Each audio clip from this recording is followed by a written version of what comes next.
안녕하세요. 엄민호 목사입니다. 미국의 대통령 선거가 한 달도 채 남지 않았는데 미국의 대통령이 이번에 누가 되느냐는 미국뿐만이 아니라 한국과 전 세계 모든 나라들에게 영향을 미치기 때문에 굉장히 중요합니다. 그래서 우리 한국의 중보자들도 미국의 대통령 선거를 위해서 기도해야 되고, 또 이 대통령 선거와 함께 또 연결해서 기도해야 될 중요한 제목이 있어서 그것을 좀 잠깐 나누려고 합니다. 도널드 트럼프 대통령이 공석으로 있는 연방 대법관 자리를 에이미 코니 베럿이라는 보수 성향의 여성 판사에게 지명을 했습니다.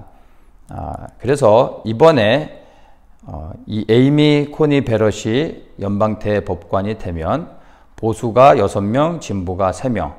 그래서 이제 대법원에서 앞으로 판결해야 될 중요한 여러 가지 정치적 사안들을 담고 있는 내용들이 많이 있는데, 오바마 케어부터 해가지고 여러 가지 중요한 판결들이 바뀌어질 가능성들이 굉장히 많습니다. 그래서 어쨌든 이 에이미 코니 베럿이 임명되는 것이 중요한데, 이것이 대통령 선거하고도 연관이 있습니다.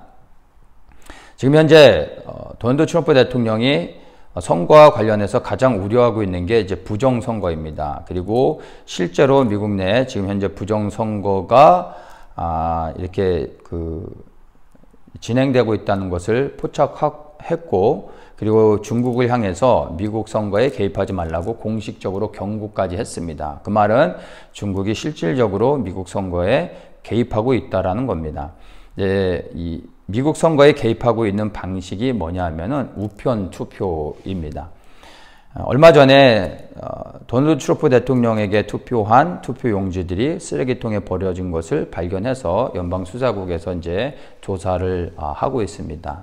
그 말은 이 우편 투표를 통해 도널드 트럼프 대통령에게 투표한 것들은 여러 가지 부정적인 방법을 통해서 버려지고, 또 부정적인 방법으로 이 조 바이든에게 우편 투표들이 몰아질 수 있는 가능성들이 많다는 겁니다. 그리고 실제적으로 그렇게 지금 그런 일들이 진행되고 있고, 여러 가지 정황들을 지금 확인하고 있는 겁니다. 미국의 대통령 선거가 어떻게 진행되는지 그런 절차적인 것들을 좀 이해할 필요가 있는데요. 대통령 선거는 미국의 시민권자만 참여를 할 수 있습니다. 투표권을 얻을 수 있는데, 문제는 미국이 인권의 문제 때문에 선거관리위원회에서 누가 시민권자인지를 확인할 수가 없습니다. 예를 들어서 이미 시민권자이고 그리고 투표권을 가지고 있는 사람들은 그 후에 이제 관리가 되어지는데, 예를 들어서 새롭게 미국의 시민권을 획득을 해서 투표권을 갖기를 원해서 이제 신청을 하게 되면은 선거관리위원회에서 이제 레터를 보냅니다. 당신은 미국의 시민권자입니까? 그리고 투표인으로서 등록하기 원합니까? 이렇게 이제 묻는 것이 있습니다. 그러면 거기에 이제 체크를 하면 투표권을 주게 됩니다.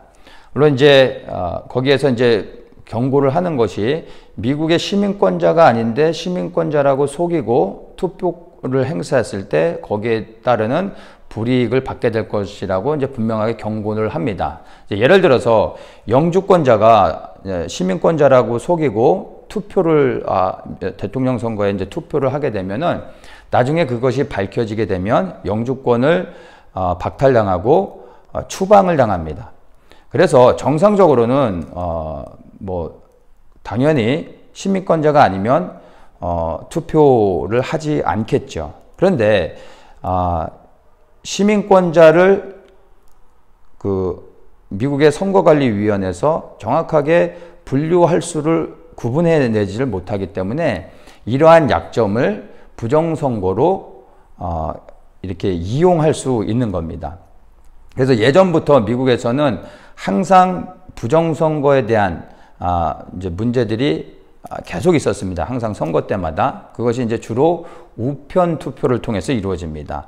그래서 이미 사망한 사람들의 소셜 넘버를 도용해서 우편 투표를 하거나 이제 불법 체류자들의 신분을 도용해서 투표를 하게 하거나 뭐 이런 것들이 예전부터 항상 있었는데 이번에 선거에 굉장히 이 우편 투표를 통해서 이 부정선거가 지금 진행되고 있는 것들이 지금 많이 포착이 되고 있어서 도널드 트럼프 대통령이 그것을 이제 우려하고 있습니다. 당연히 이러한 부정선거에 개입하고 있는 게 민주당이고 그 뒤에는 이제 중국이 있다고 보고 있기 때문에 그것을 염려하고 있는 겁니다. 그래서 현장 투표를 통해서는 그날 투표 당일날 선거 당일날 도널드 트럼프 대통령이 다시 당선될 것으로 이제 이렇게 예상을 하고 있습니다. 물론 뭐 언론에서는 지금 조 바이든이 이기고 있는 걸로 이렇게 좀 여론조사 결과가 아마 나오고 있는 걸로 제가 알고 있는데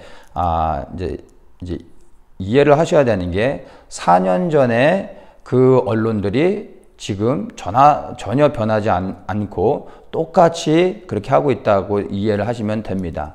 그래서 여론조사에 대한 것은 별로 신경 쓸 필요가 없고 이번에 현장 투표를 통해서는 도널드 트럼프 대통령이 다시 재선되는 것은 큰 문제가 없습니다. 이제 문제는 우편 투표를 통해서 나중에 며칠 후에 그 우편 투표가 모아져서 그 투표 결과를 다시 이제 발표를 했을 때 우편 투표는 조 바이든이 더 많이 갖게 될 것으로 다들 이제 예상을 하고 있습니다. 근데 물론 여기에는 이제 부정 투표를 통해서 포함된 것들까지 다 이제 이야기를 하는 겁니다. 그래서 이 우편 투표자가 더 많아질수록 부정선거 확률은 더 높아지는 겁니다. 근데 이번에 아이러니하게 미국 역대 대통령 선거 중에서 우편 투표율이 가장 높습니다. 코로나 때문에도 우편 투표율이 높아지기도 했지만 이번에 처음으로 모든 투표권자들에게 10월 초에 레터를 하나 보내줬습니다.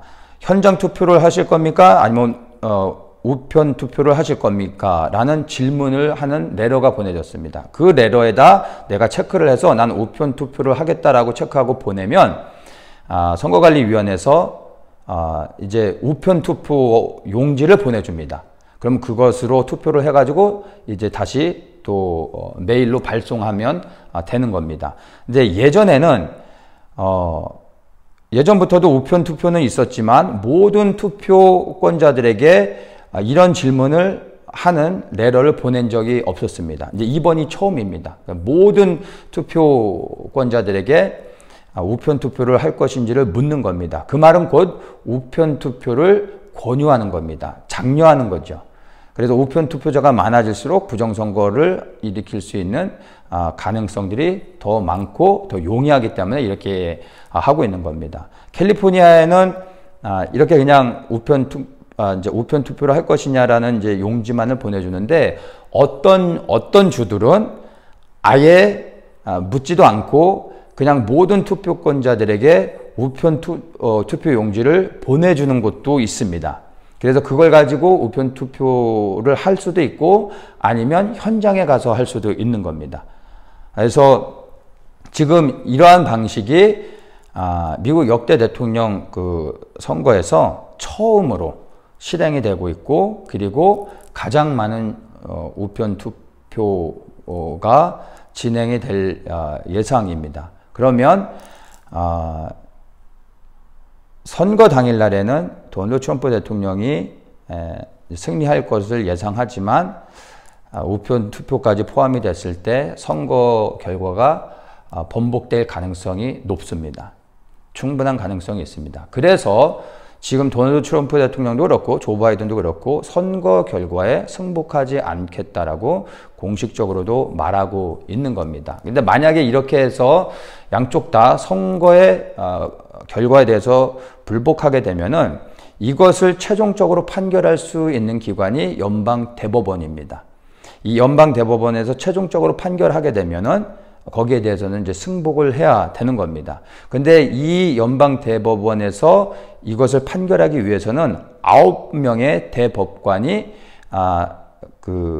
합일체로 이게 다 자리가 채워져 있어야 이 법이 이 연방대법원에서 내린 판결이 효력이 있게 되는 겁니다. 그래서 대통령 선거 전에 보수 성향의 에이미 코니 베럿 후보자가 임명이 되는 것은 굉장히 중요합니다.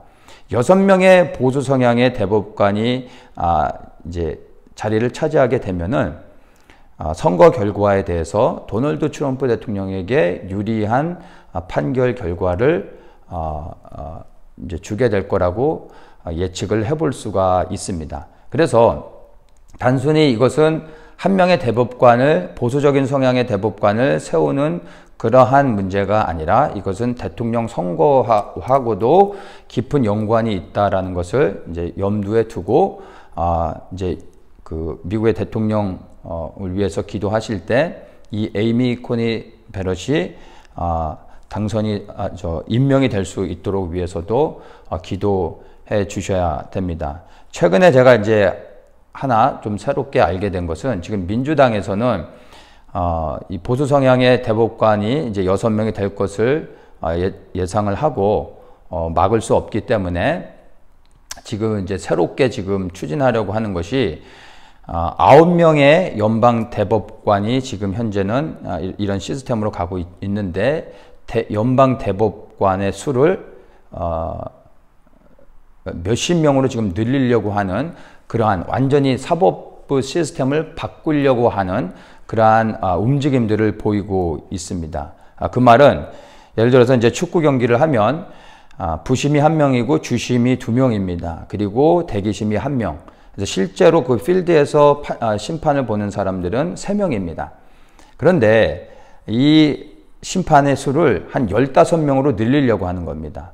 만약에 심판이 15명이 축구 경기에 심판을 본다고 하면 심판이 많기 때문에 그 판정이 더 정확하다라고 우리가 기대를 할 수 있겠습니까? 전혀 아니죠. 오히려 판결에 더 복잡한 혼란한 상황을 초래하게 될 겁니다. 대법관이 많아질수록 그 법의 판결이 공정한 것이 아니라 이것은 혼란을 가져올 수밖에 없는 겁니다. 자기들이 이제 더 많은 대법관의 자리를 차지하지 못하기 때문에 아예 시스템 자체를 바꿔서 지금 사법부 자체를 흔들려고 하는 이러한 이제 악한 일들을 벌이고 있습니다. 그래서 뭐 산 넘어 산인데 지금 이제 기도해야 되는 것이 대통령 선거 전에 연방 대법관 후보로 에이미 코니 베럿 이 보수 성향의 여성 판사가 무난하게 임명이 될 수 있도록 위해서 기도해 주셔야 됩니다. 지금 12일 날 다음 주에 그 청문회가 열리고 이제 청문회가 통과가 되면 지금 현재로는 무난하게 통과될 것으로 보고 있습니다. 왜냐하면 상원에서 이것을 하는데 상원의 대다수가 지금 공화당이 다수를 장악하고 있기 때문에 상원에서 통과되는 건 큰 문제가 없다고 지금 이제 예측을 하고 있습니다. 그러면 10월 말쯤에 임명이 되게 됩니다. 그리고 11월 3일에 이제 투표가 있게 됐죠. 그래서 에이미 코니 베럿 그 후보자가 임명되는 것은 미국 대통령 선거와 연결해서 너무나 중요한 부분입니다. 그래서 미국의 대통령 선거를 위해서 기도하실 때 에이미 코니 베럿이 또 임명이 될 수 있도록 위해서도 기도해 주십시오. 물론 우리가 미국의 대통령 선거를 위해 기도할 때 도널드 트럼프 대통령이 당선이 될 다시 재선해서 당선이 될 수 있도록 위해서 기도해 주셔야 됩니다. 왜냐하면 지금 현재 전 세계 공공의 적이 중국 공산당입니다. 그래서 이 중국 공산당을 무너뜨릴 수 있는 나라는 미국밖에 없고 이 미국이 실질적으로 중국 공산당을 무너뜨릴 수 있는 그러한 강력한 힘과 그리고 그러한 의지를 가지고 있고 그러한 능력을 가지고 있는 사람이 도널드 트럼프밖에는 없습니다. 조 바이든은 중국과 손을 잡고 이미 중국의 돈에 매수되어진 사람이기 때문에 중국 공산당을 무너뜨릴 수 없습니다. 그래서 지금 이 전 세계 공공의 적이며 또 하나님의 복음의 행진이 진행되어져야 되는 저 중국 공산당이 맡고 있는데 바로 하나님을 대적하는 저 중국 공산당 세력이 반드시 또 무너져야 되기 때문에 우리는 도널드 트럼프 대통령이 다시 재선될 수 있도록 위해서 기도하는 것은 너무나 중요합니다. 그래서 미국의 대선과 그리고 새롭게 임명되어질 에이미 코니 베럿 이 새로운 그 여성 판사를 위해서 함께 기도해 주셔서 또 하나님의 역사가 미국을 통해서 새롭게 진행될 수 있도록 기대하면서 계속 기도해 주시기를 부탁합니다.